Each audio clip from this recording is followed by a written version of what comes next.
Hello बच्चों, चलिए अपने प्रश्न को पढ़ते हैं। इसमें लिखा है एक बूंद पी है जिसका द्रव्यमान 3.2 गुणे 10 की घात माइनस 15 किलोग्राम है। चित्र 2.44 के अनुसार दो समांतर आवेशित क्षैतिज प्लेटों के बीच संतुलन की स्थिति में है। तो प्लेटों के बीच बच्चों वैद्युत क्षेत्र की तीव्रता का मान क्या है, ये हमें ज्ञात करना है।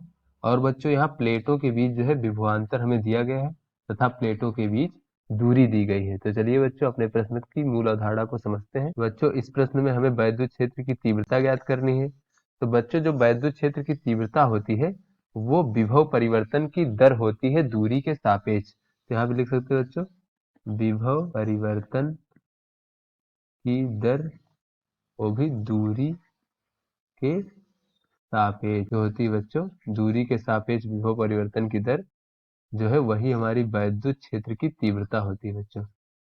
वैद्युत क्षेत्र की तीव्रता होती है, अर्थात बच्चों जो हमारा वैद्युत क्षेत्र की तीव्रता है वो विभव में परिवर्तन भागे दूरी, यही है बच्चों दूरी के सापेक्ष विभव में परिवर्तन, अर्थात बच्चों विभवांतर भागे दूरी। ये इसका मात्रक बच्चों वोल्ट प्रति मीटर होता है।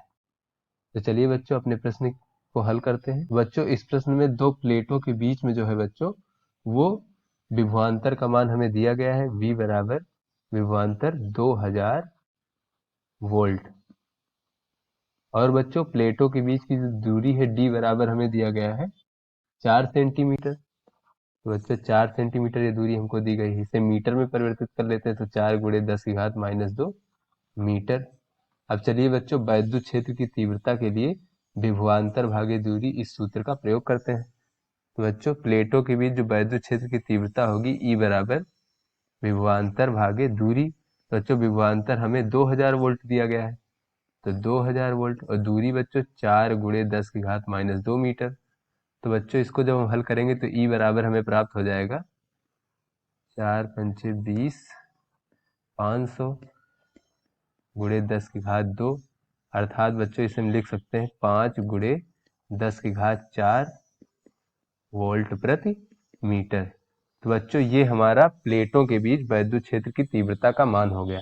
तो आशा करते हैं ये आपको समझ में आ गया होगा। धन्यवाद।